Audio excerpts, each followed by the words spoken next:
भी दे सकते हैं और जो है कोमल कपड़ा भी। दूसरी बात है कमंडल, कमंडल की भी व्यवस्था है।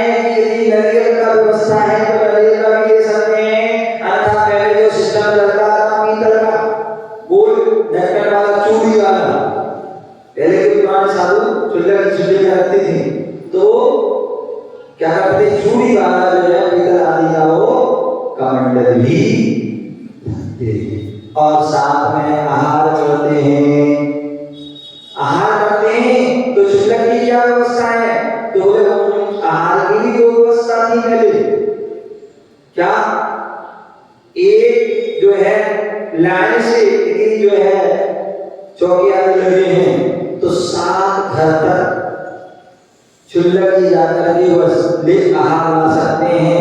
पहले मलेरिया हो सकता, पहले वाले बोल में मना नहीं आया बैठे तो वहीं रहना था, वहां से दिया, दूसरी से दिया, तीसरी से दिया, चौथी से दिया, लाइन से अलग अलग लाइन से एक कतार में 7 घर तक जाकर के लेकर के और साथ में घर वाले ने बोल दिया तो वहीं बैठ करके वो आहार कर सकते हैं। और चुल्हों के पहले 5 बर्तन हुआ करते थे, उसमें भी वो आहार, थाली, कटोरी, चम्मच, गिलास आदि उसमें आहार करते। लेकिन अभी वर्तमान में जो है वह चल रहा है वो कटोरा। क्या चल रहा है, कटोरा। ध्यान रखना, चुल्हा हाथ में आहार नहीं कर सकते। यदि कोई करते हो तो विनय कर लेना कि आप चुल्हा हो तो कटोरा आपको लेना पड़ेगा। कि आप कटोरा छोड़ा तो दुपट्टा भी छोड़ो विनय से, क्योंकि चुल्हों का स्वरूप है कटोरे में आहार करते हैं तो ये स्वरूप है। तो इस तरह से बताया कि ऋषि मुनि आएगा और श्रावक, श्रावक तो जो श्रावक हैं तो श्रावक कौन, उत्तम श्रावक में एक चुल्ला और चुल्लिका। तो चुल्लिका भी होती है, वो क्या होते हैं, अब चुल्लिका भी क्या होते हैं, उनकी भी पहचान है। बोले तो कई बार ऐसा होता है चुल्लिका करते साड़ी तो पहने पीछे भी है वो दुपट्टा अलग कर दिया तो लोग विगत हो जाते हैं। बोले बदनामी माता जी तो नहीं, चुल्लिका है दुपट्टा डालिए, छुपाइए नहीं। क्या दुपट्टा रखिए, सामने रखिए तो पैर डालिए, छुपाने के लिए होगा तो उससे क्या पहचान होती है। अगर दुपट्टा दिखेगा तो लोग कहेंगे शामिनी माता जी, ठीक है ना। तो एक व्यवस्था है। तो इस प्रकार से यहाँ बता रहे थे महर्षि की बात चल रही थी। महर्षि कौन है, तो जो बुद्धिमान है, विशेष साधक है, विशेष गायक है, विशेष तपस्वी है, वो कौन है, वो महर्षि हैं। तो ऐसे महर्षि जो लोग ही उस धर्म ध्यान को धारण करते हैं, उन छायो समय भावों को स्वाधीनता से बढ़ाते हैं और साधना के महान फल को प्राप्त होते हैं। आचार्य भगवत सुखचंद्र स्वामी ज्ञानानंद ग्रंथ में दूसरे अध्याय में 123 नंबर की गाथा में श्लोक में क्या बोल रहे हैं, एक बार हाथ जोड़िए, हाथ जोड़िए। विश्व व्यापार निर्मुक्तम शुद्ध ज्ञानावलंबितम सुभाषवाय विवेकेयम बचा सत्य प्रतिष्ठम। कितनी सुंदर बात है। बोले निर्विकल्प ध्यान में जाना है, शुद्ध भावना, शुद्ध ध्यान करना है तो क्या करना है। आचार्य पूज्यपाद स्वामी ने भी समाधि तंत्र ग्रंथ में बताया है। क्या बताया है, समाधि तंत्र ग्रंथ में बताया है कि हम ध्यान करना चाहते हैं निर्विकल्प ध्यान, तो बोले वहां पर कहा है कि 2 चीजों से दूर रहो। क्या, अति परिचय, अति परिग्रह। क्या, अति परिचय और अति परिग्रह से आप दूर रहोगे, आपका निर्विकल्प ध्यान होगा। और यदि आप परिचय और परिग्रह नहीं क्या लगे रहोगे तो क्या हो जाएगा, आप ध्यान। तो इसी बात के लिए यहाँ पर भी सुखचंद्र स्वामी कह रहे हैं, क्या बोल रहे हैं, जो विश्व का जो जो व्यापार है, किसका, चाहे वो मन संबंधी व्यापार हो, चाहे वचन संबंधी हो, चाहे काय संबंधी हो व्यापार है, तो उस विश्व के जो वचन आदि मुख्य रूप से जो व्यापार है, तो जो ज्यादा बोलते हैं, जो ज्यादा बोलते हैं, जब देखो करते रहे हैं, जब देखो जब है, तो ऐसे व्यक्ति का होते हैं वो ध्यान नहीं कर पाते हैं, उन्हें ध्यान में भी वही बातें याद आती, अरे हम तो बोल नहीं पाए, कर नहीं पाए, ऐसा नहीं कर पाए। तो इसलिए विश्व का जो वचन व्यापार है, उस व्यापार से रहित हो जाओ। क्या हो जाओ? रहित हो।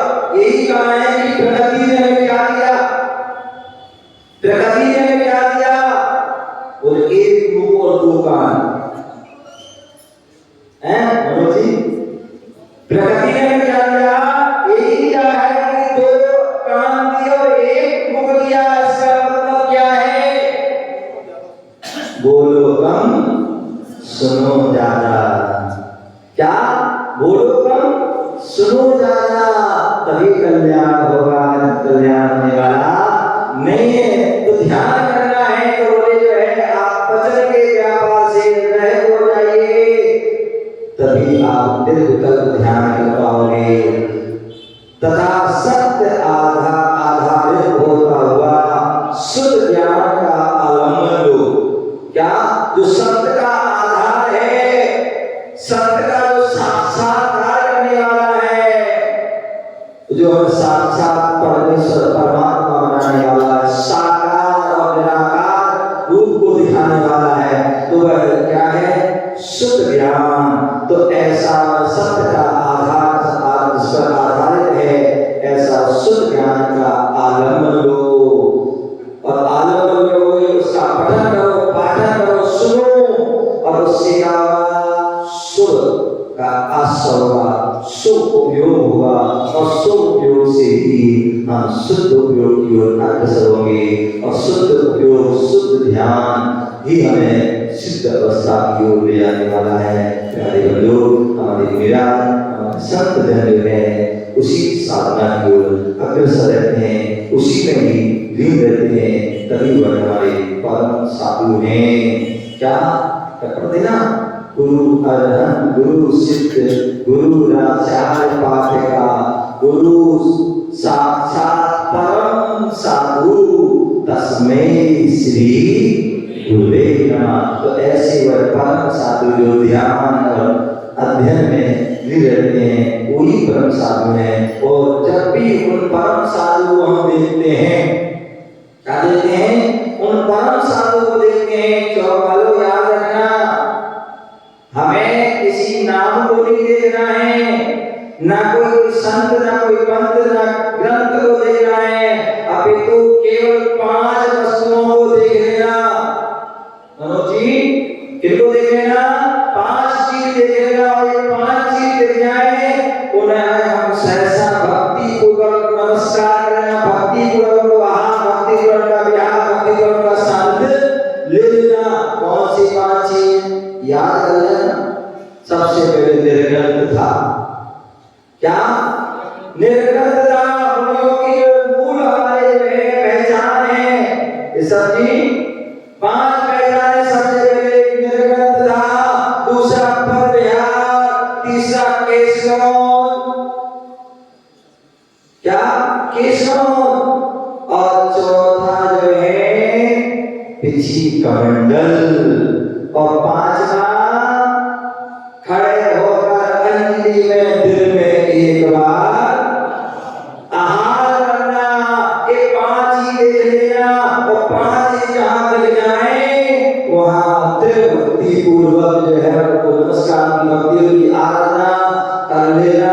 कहते जो संतों की जो है भजन कर लेता है, भक्तों की भक्ति कर लेता है, वो चंगा हो जाता है, और जो साधुओं की निंदा आलोचना कर लेता है वो भिड़मंगा हो जाता है। तो इसलिए हमें क्या चंगा होना है, हमें जो है श्रेष्ठ बनना है, तो इसलिए गुरुओं की भक्ति करें और अपने जीवन को श्रेष्ठ बनाएं। इसी भाव से जय गुरु महावीर भगवान की जय।